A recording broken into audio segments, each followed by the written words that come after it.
여야는 AI 확산과 개인정보 대량 유출 사태 등을 둘러싸고 오늘도 공방을 이어갔습니다. 또 국회 정치개혁특위는 기초선거 정당 공천제 폐지 문제 등에 대해서 합의점을 찾지 못한 채 사실상 마지막 회의를 개최할 예정입니다. 네, 국회로 가보겠습니다. 김대근 기자.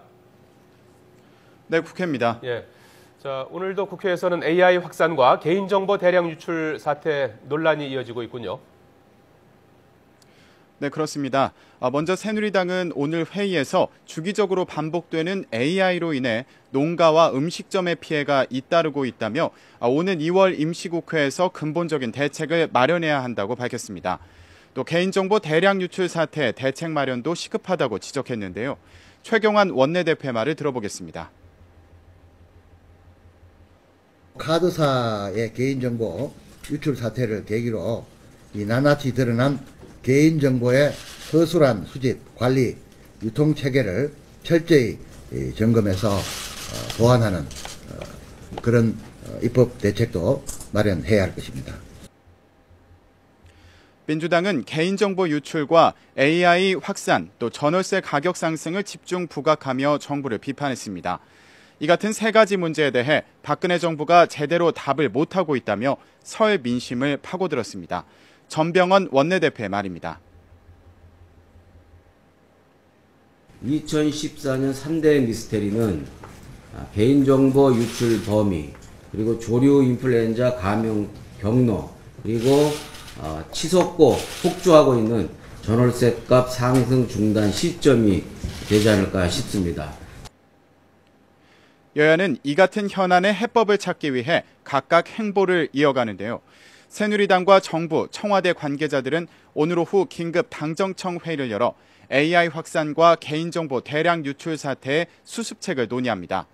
오늘 회의에서 범정부적 차원의 TF 구성 방안이 나올 수 있을지 주목됩니다. 민주당은 AI 특위위원들이 정웅원 국무총리를 만나 AI 확산 방지를 위한 대책 마련을 촉구합니다.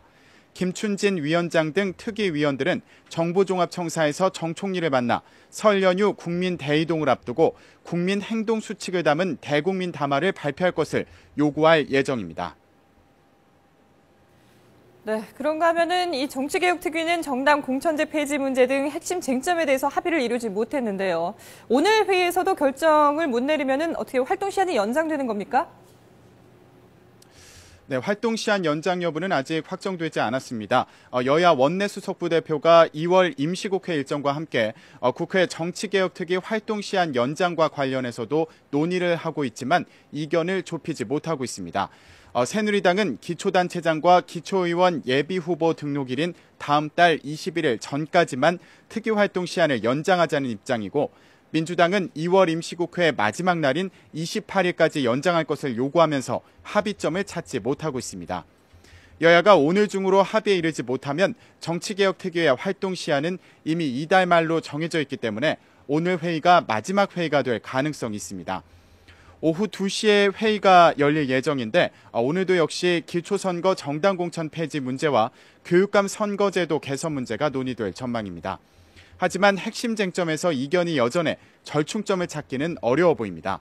새누리당은 위헌 가능성 등을 이유로 정당 공천을 유지하겠다는 입장인 반면 민주당은 대선 공약대로 정당 공천을 폐지하겠다며 맞서고 있습니다.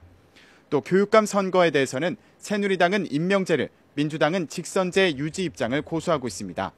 특위는 다만 공천 비리자에 대한 피선거권의 영구 박탈, 철새 정치인을 가리기 위한 후보자의 과거 출마 기록 공개 방안 등에 대해서는 공감대를 이룬 것으로 알려졌습니다. 지금까지 국회에서 YTN 김대근입니다.